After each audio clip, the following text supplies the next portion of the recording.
Well, hi y'all, this is Ginger with Ginger Snap Thrifting. Well, it is the Sunday before Christmas here in Marshall, Texas. I am not thrifting this week because we are getting ready for the holidays. We have college kids coming in and other people coming in, and we are getting ready to, we're starting to prep for our holiday foods. So, I've got my Christmas sweater on, I got my Christmas earrings on. Look, I got gnomes, y'all. Can y'all see the little gnomes? And little Christmas trees, because you know, I got lots of earrings and I'm trying to make sure I get them all worn, so I have to double them up in that second hole sometimes to give them all a fair shake. But we do not do a traditional Christmas dinner like most people do. We used to. My mama always did. And I did for years and years and years, but man, we always make a lot of food, and so we're kind of tired by the time Christmas rolls around. So several years ago, we started doing something different. So now we do 2 vats of chili that we make from scratch at home, and we also do tamales, and we do some desserts and some finger foods. So what I'm going to do today is I'm going to prep the stock for my white turkey chicken chili. I got this recipe a lot of years ago from a girl named Virginia that I worked with when I worked in downtown Houston for an oil and gas company. And according to Virginia, this won all kinds of awards in her home state of Michigan. Michigan, y'all, a chili recipe for Michigan. But I'm here to tell you it's pretty tasty. So I have kind of changed her recipe up a little bit over the years. And what I do is I save the turkey frame from Thanksgiving. And we wrap it up and we freeze it in the deep freezer. And then when it gets close to Christmas, we take it out and we use that for our base. So let me turn this down and I'll show you what I've got.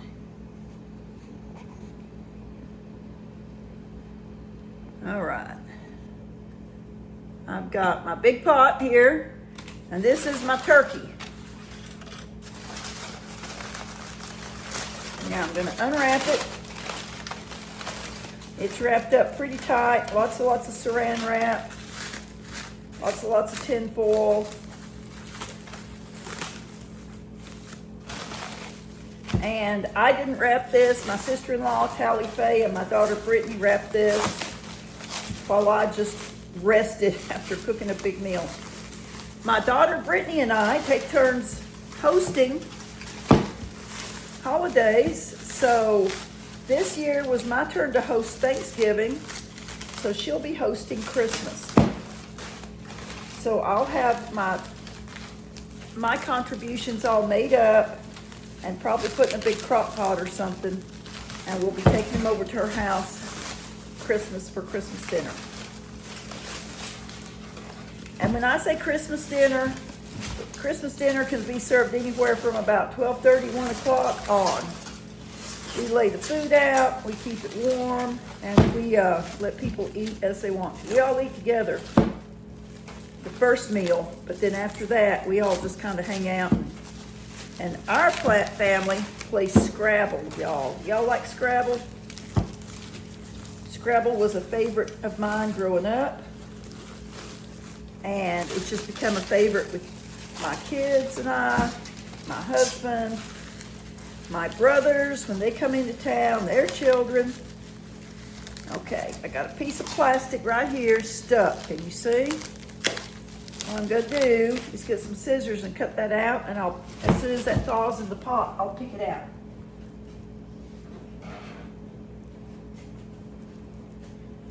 All right, where are we at? I'm going to leave a chunk there so I can see it. If I cut it right off with that, I might not see it so easily. And my goodness, they really wrapped this bird up, didn't they? So this will make the stock, the broth, for my white turkey chicken. The original recipe was white chicken chili. But you know, When you have a Thanksgiving turkey, there's always so much meat left on the bone that you just really can't always get off. So I started using the carcass or the frame quite a long time ago to make this. All right, he is unwrapped. So I'm gonna put him, this is the breast part, I'm gonna put him breast side down in my pot. You'll see? And yeah, he's sticking up out of the pot, but he is frozen solid. And as he simmers on the stove, he will eventually start to break down, and I'll be able to push the rest of the cage down in there. Well, the turkey is in the pot's heating up. He's gonna start cooking, and while he's doing that, we are going to work on our Southwestern banana nut bread. Well, y'all, I am going to make this Southwest banana bread, and this comes out of this old Hometown Cooking Cookbook, dated October 2000. I believe this recipe might also appear in a book called Savoring the Southwest Again. I'm not sure. I've never seen that book. There's just some nomenclature in here. This book is, these cookbooks came out about once a month, and they highlighted recipes from around the United States. So this is from the New Mexico area. And this is a Southwest banana bread. We've made a lot of banana bread. I've never made one like this. I think it might be tasty as a afternoon with a slice of this with a cup of coffee or tea, or maybe even in the morning. So I'm gonna make this, and this is gonna be one of my foods that people can nibble on around the holidays. So first off, I've got a 9x5x3 loaf pan, and I'm using my old Corningware corn flour loaf pan. I've got my spray oil, and I'm going to spray it. So spray the bottom and up the sides. Okay, set that aside. Now, this recipe calls for 8 ounces of crushed pineapple. The only can of crushed pineapple I could find was a 20-ounce can. So 8 ounces is a cup. I'm going to open up this can and put in a cup, and I'm gonna tip this so y'all can see better what I'm doing. Y'all just won't get to see my face. You'll be looking at what I'm doing. So I've got my 1 cup measure here, and this has to be drained. So I have set a fine strainer over a bowl to catch the liquids. And so I'm just gonna measure out a cup.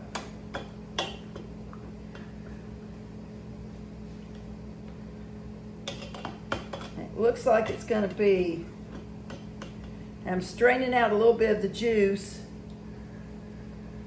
as I dip this out, because I want a cup of the pineapple, not a cup of the juice, because the juice is going to be discarded anyway. So I guess if you had an 8-ounce can, you just dump the whole thing into the strainer.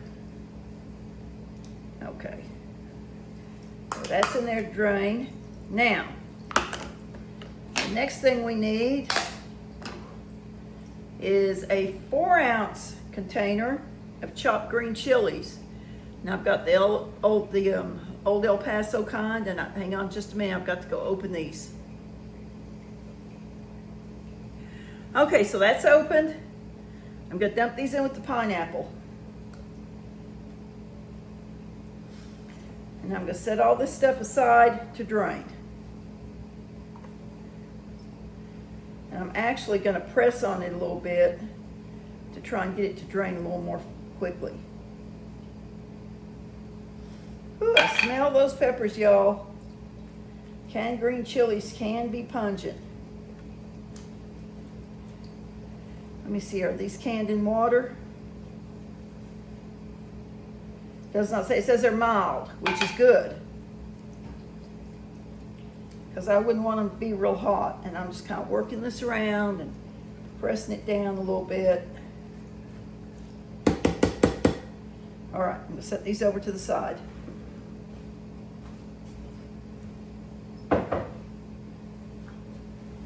Now, while that's draining, get this out of the way.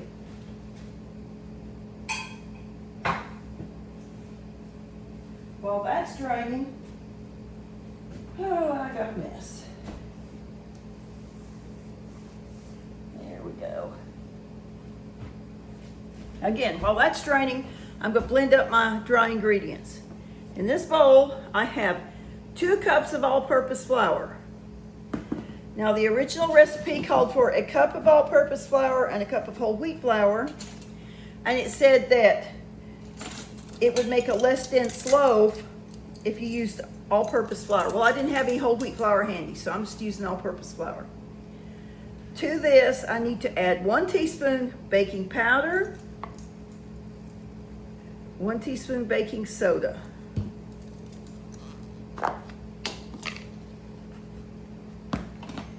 And that's a level teaspoon. There's the baking powder.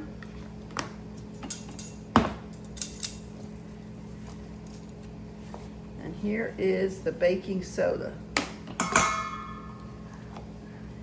If your baking soda ever gets lumpy, you can either dump it into your flour and use a flour sifter on it altogether, or you can just rub it between your fingers and break it up. It's usually not a rock-like lump. It's usually a light little lump. Okay. Oh, and salt, 1/4 teaspoon of salt. Almost forgot my salt. The salt is not necessary for the recipe to work. However, salt is a flavor enhancer. It just, something about it just enhances all the other flavors of what it's put in. All right. Okay, set all this stuff aside, out of the way.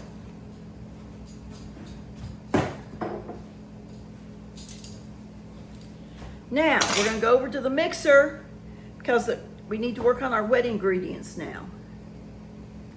Well, I'm over here at the mixer. Now I want 3/4 cup of sugar. So I'll put 1/2 cup of sugar, and here's 1/4 cup. I'm adding that. Ah, my stuff doesn't want to stand up for me. Oh, my word, my word. Y'all, should have found me a cookbook holder for this. Do it like that. All right, maybe that'll work. Now, to this, I'm going to add 1/2 cup of butter softened. So 1/2 cup of butter is 1 stick. So I'm putting this in here.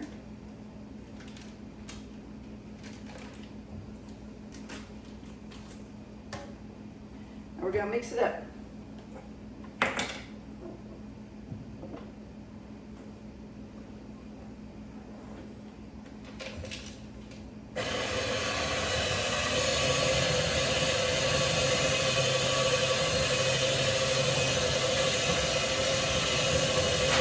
There went my cookbook again, y'all. It's just not working for me.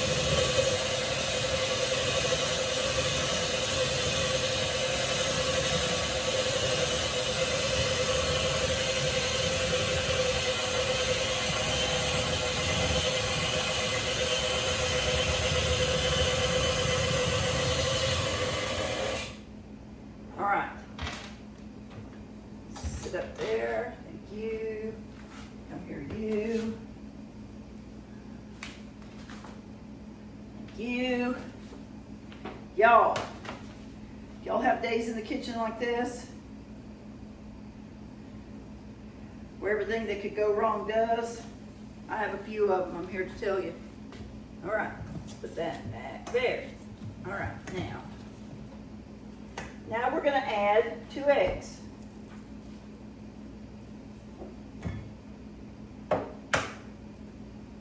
One.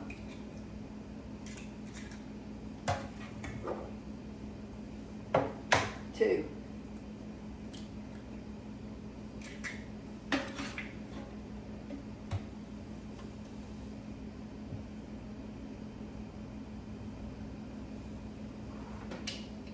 and vanilla. We need, I think it's a teaspoon, yep, a teaspoon of vanilla.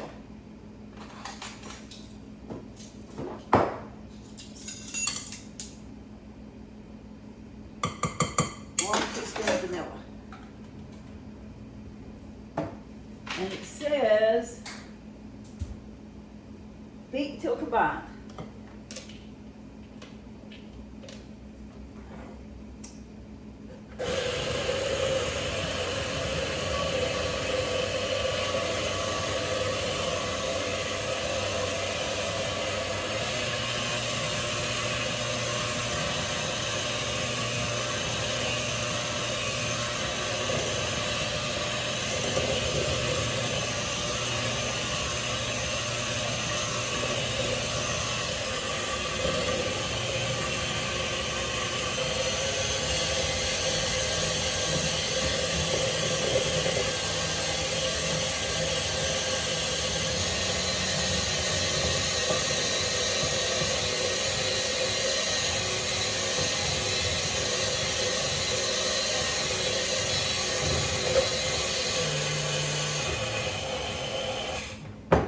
It is combined.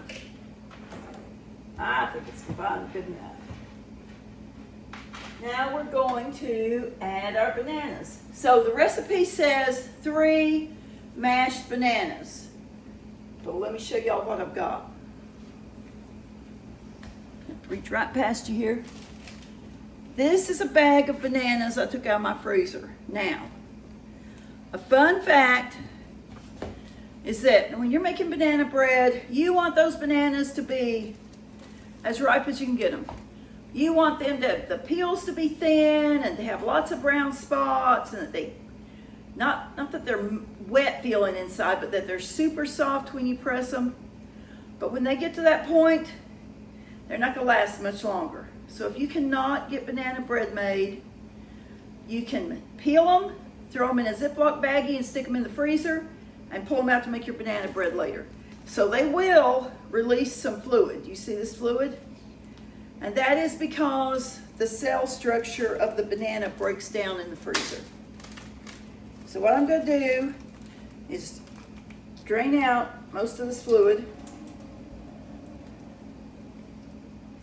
And then I'm just gonna dump them in here. And I always pack my frozen bananas either 3 or 4 together, because my preferred banana bread recipe takes 4 bananas, as long as they're not the big, huge ones. Now, really ripe bananas, you really don't have to mash them. You can just put them in here, you just turn your mixer on.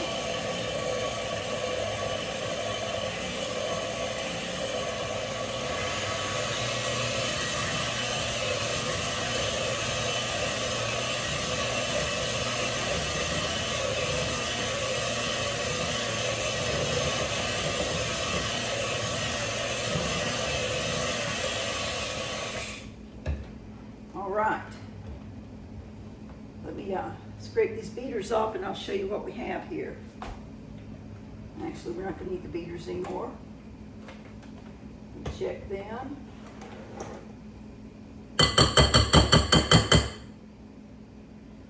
And I'm going to show y'all how this looks.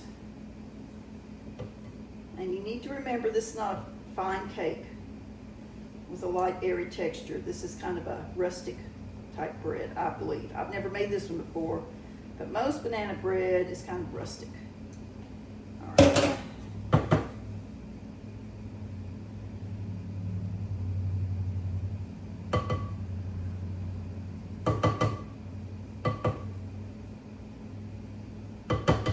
All right, let me show you what we have here. Now, you see how that looks? It's got that curdled look. See it? Now that's all right. It's curdled for a few different reasons. And some people might call it split. It looks like this because it's super cold outside right now. And even though my home feels warm, everything in it is cold. So this bowl feels real chill, almost like it's been in the refrigerator. So when I put the butter in there, even though I softened my butter in the microwave, and then I added my eggs, which weren't real warm, it kind of made the butter congeal back. And that's okay, because as it bakes, that butter's gonna melt down and just be delicious. Okay, the next thing we're gonna do, we're gonna put in, it says beat in the bananas, which we already did, the pineapple and chilies, and lemon juice. Put these in there, and I'm just gonna fold this in, y'all. You're not really, there was no need to use a mixer at all, because you're not trying to whip the butter, whip a lot of air into the butter. You're not trying to, it's 1 tablespoon of lemon juice.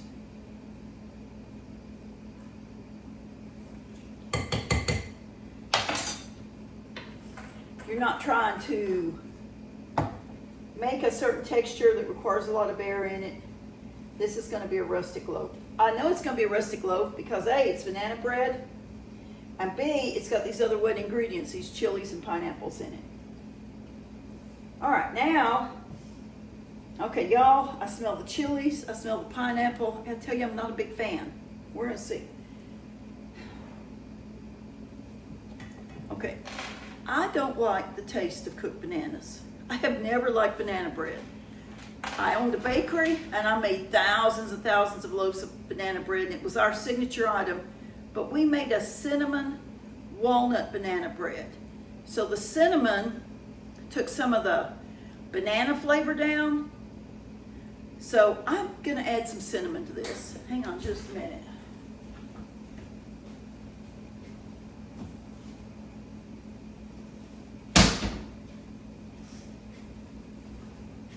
Okay, I'm gonna put 1 teaspoon of cinnamon in my dry ingredients.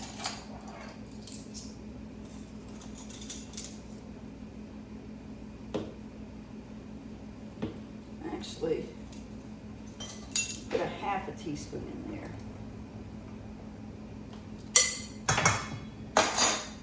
So 1/2 teaspoon will not make it overpowering. It will not make it taste like cinnamon bread. But I'm thinking it'll give it a little bit. Now I like raw bananas. I like them a lot. And I like them on the green side. Okay, I'm pouring this flour mixture in. Remember, this is flour, baking soda, baking powder, and a little bit of cinnamon. Now I'm just gonna stir this in. I'm just gonna stir it in. I like bananas kind of on the green side, where when you crack open the peel, it kind of snaps, where they have a little bit of a green taste, if you know what I mean. Of course, if you get them too green, they won't peel at all. That's a hot mess. Okay. So this is a real thick batter, Can y'all see?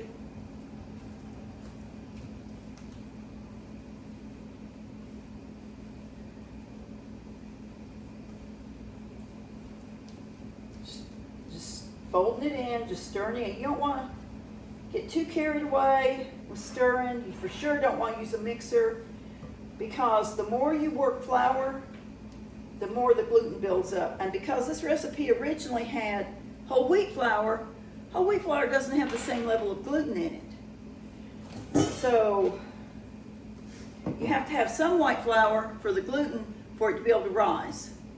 But this will have more gluten in it because it's all-purpose flour. So you don't want to get crazy. For sure you don't want to use a mixer. You don't want to just whip the fire out of it. You want to just stir it until you get it all blended in. Now the recipe calls for 1/2 cup of chopped almonds. Not almonds, I'm sorry, walnuts. So, when we had the bakery, now I'm going to put a heaping cup. Y'all see a heaping cup? Because I like walnuts. I like it. I like a nut in every bite in my banana bread, y'all. Show here. Now I'm just gonna stir this in. Just kind of fold it in. Now when we had the bakery, of course, we had to be real cognizant of people with nut allergies. So my rule was, if it had nuts in it, it had to have nuts on top of it, so that anyone looking at it would know it contained nuts.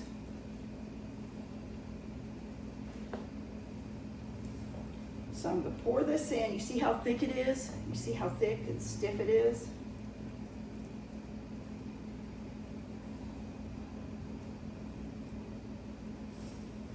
I really like to use a silicone spatula for this because you can scrape that bowl so well. I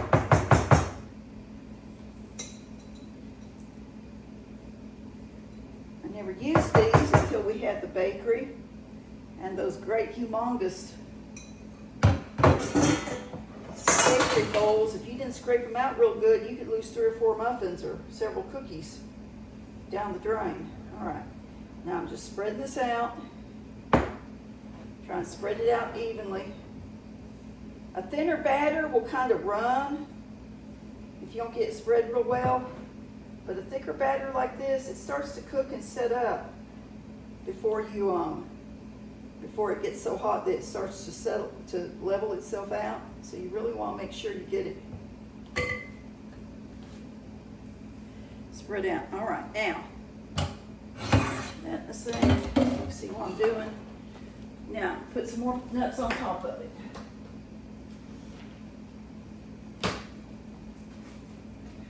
So I like, in my home cooking, a generous amount of nuts.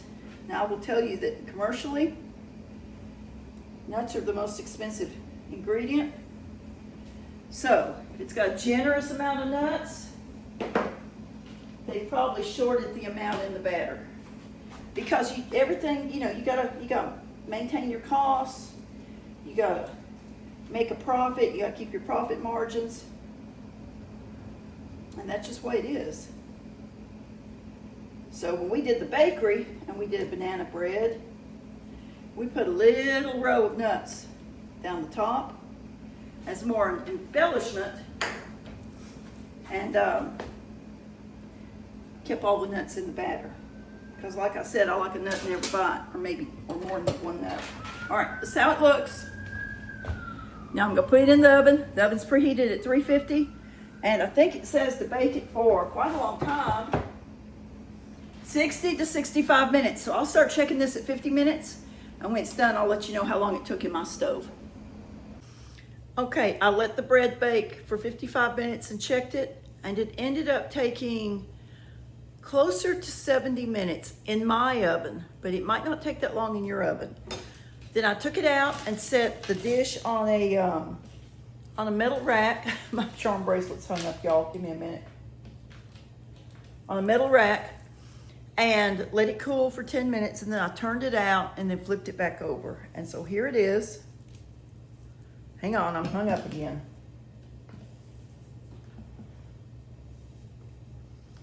Here it is, y'all. It looks really great. Now I'm gonna cut it and see what I think about the flavor.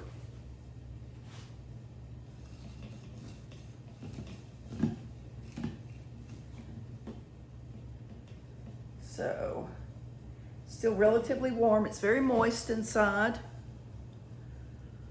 Here's how it looks. See the pineapple and the nuts. Let's see how it tastes.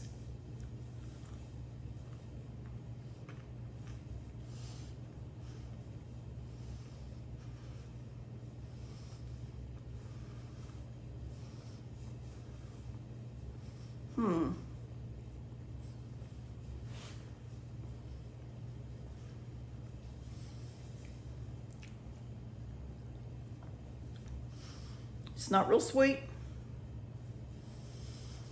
It's got just a little bit of a tang from the pineapple.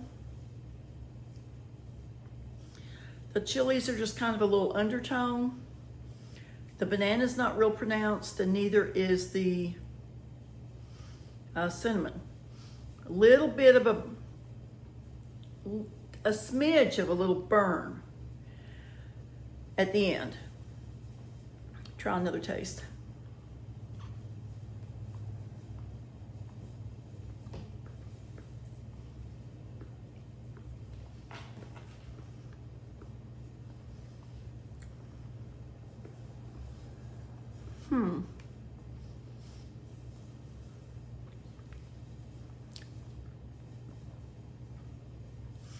Well, like I said, it's still warm.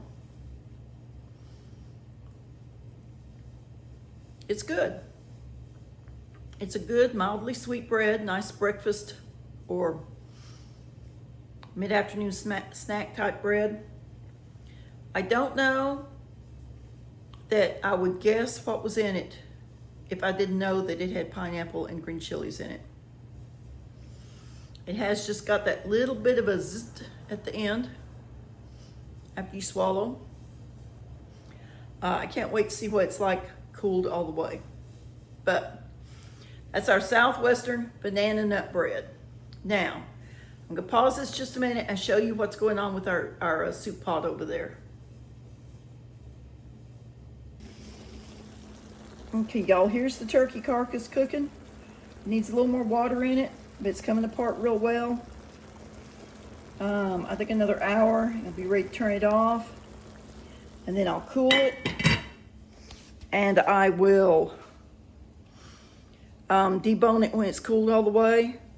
I'll take the skin and the bones and discard those, and then any meat that's left in the broth I'll refrigerate for my white Texas chili in a day or two. Well, y'all, thanks for hanging around the old blue house with me this afternoon, seeing how I start prepping for my Christmas Day dinner. Tomorrow, we're going to make a fruitcake that's different than any fruitcake I've ever made. Don't groan and carry on about fruitcake. It's my understanding this fruitcake is moist and delicious. So we're gonna make that tomorrow. So I hope you'll check back with me tomorrow. If you enjoyed this video and you're not a subscriber, I invite you to subscribe now. Click the bell so you get notified of my upcoming videos. And until we talk again, I just hope that you're blessed, lift each other up, be kind.